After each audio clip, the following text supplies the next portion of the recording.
അയുധ ചണ്ഡികായാഗത്തിന്റെ അവസാന സമാപ്തിയിൽ എത്തിയിരിക്കുകയാണ്. അപ്പൊ ഈ യാഗത്തിനായിട്ട് 1000 പഠിതാക്കളെ സൃഷ്ടിച്ചെടുത്ത ഒരു അധ്യാപിക, അങ്ങനെ വിശേഷിപ്പിക്കാമല്ലോ അല്ലേ? അപ്പൊ നമ്മുടെ കൂടെ ഉണ്ട്.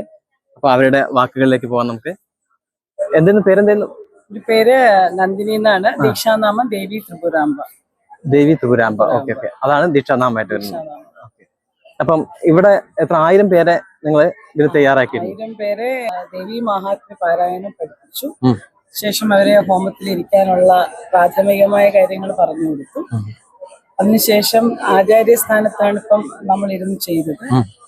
തിരു ഈങ്കോയി മലയിലെ ലളിതാ മഹിളാ സമാജം ആ ട്രസ്റ്റില് ശ്രീ വിദ്യാംബ സരസ്വതി എന്ന് പറയുന്ന അമ്മയുടെ ശിഷ്യയാണ്. അപ്പോ അവിടെ നിന്നുള്ള യോഗിനിമാരാണ് ഇവിടെ ഈ യാഗം നടത്തിക്കാനായിട്ട് എത്തിയത്.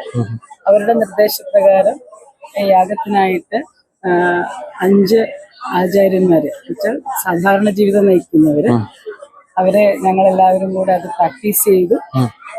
ഈ അയുധചണ്ഡി മഹായാഗം അതിഭംഗിയായിട്ട് നടത്താനുള്ള ഭാഗ്യം ഉണ്ടായി.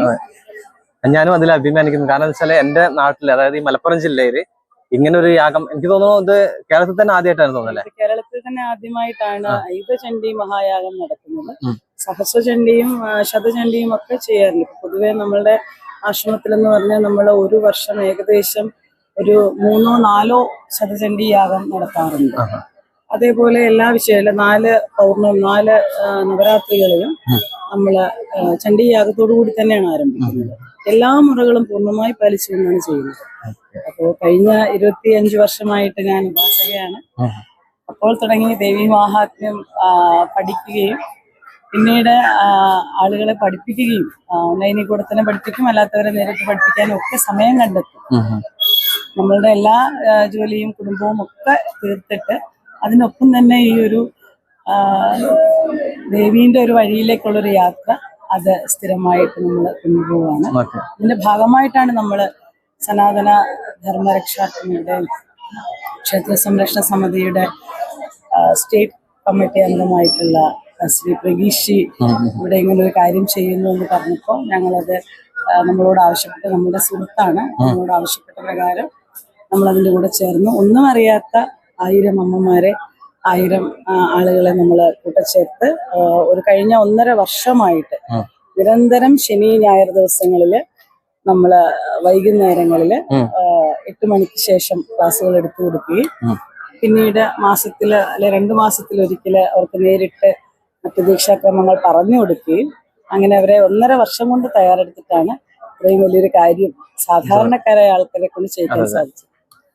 അപ്പൊ അതായത് പൊതുവെയുള്ള ഒരു കൺസെപ്റ്റ് ആണ്, അതായത് നമ്മൾ ഒത്തിരി പ്രായമാകുമ്പോൾ നമ്മൾ ധ്യാനത്തിലേക്ക് പോവുക, അല്ലെങ്കിൽ ഒരു ഈശ്വരീയ ചിന്തകളിലേക്ക് പോവുക. അപ്പോൾ നമ്മൾ ജോലിക്കൊപ്പം ഒരു ഗൃഹസ്ഥ ആയതുകൊണ്ട് തന്നെ നമ്മളിപ്പോ ഈ ഒരു സംഭവം തുടരുന്നുണ്ട്.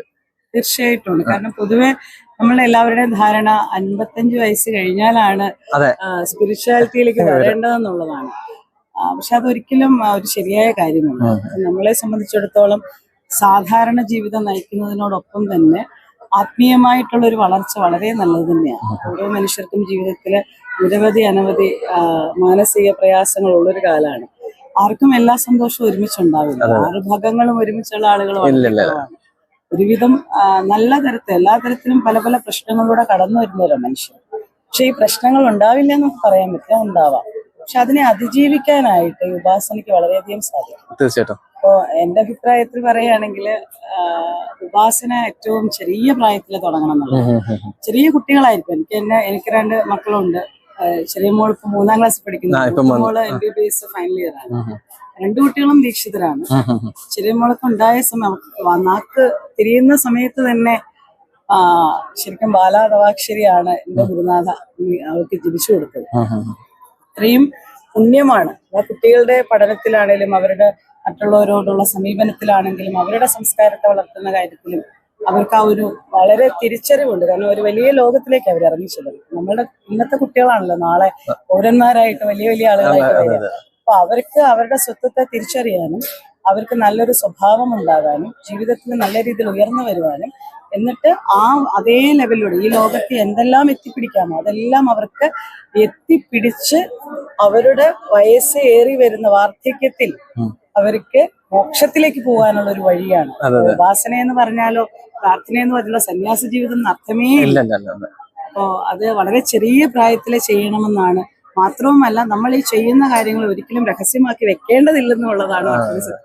അതെ ഞാനും അതാണ് ഉദ്ദേശിക്കുന്നത്. കാരണം നമ്മുടെ ഈ ചാനലിലൂടെ ലോകം അറിയപ്പെടുന്ന ഒത്തിരി സനാതന ധർമ്മ ശീലങ്ങൾ നമ്മളെ ജീവിതത്തിൽ വളർത്തിയെടുക്കേണ്ടത്.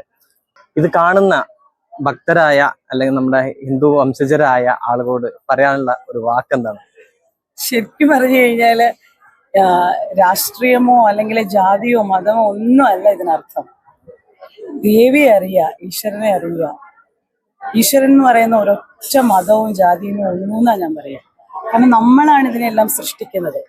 ആ ഒരു ശരിക്കും സാക്ഷാൽ ലളിതാ പരമേശ്വരിയുടെ നാമത്തെ അറിഞ്ഞ് ജീവിച്ചാൽ ജീവിതത്തിൽ ഏറ്റവും വലിയ പുണ്യം ഉണ്ടാകുമെന്നുള്ളതാണ് നിങ്ങളുടെ ചോദ്യത്തിനുള്ള ഉത്തരവ്. എല്ലാവർക്കും നല്ലത് മാത്രം വരുത്തട്ടെ. ഓക്കെ, നന്ദി.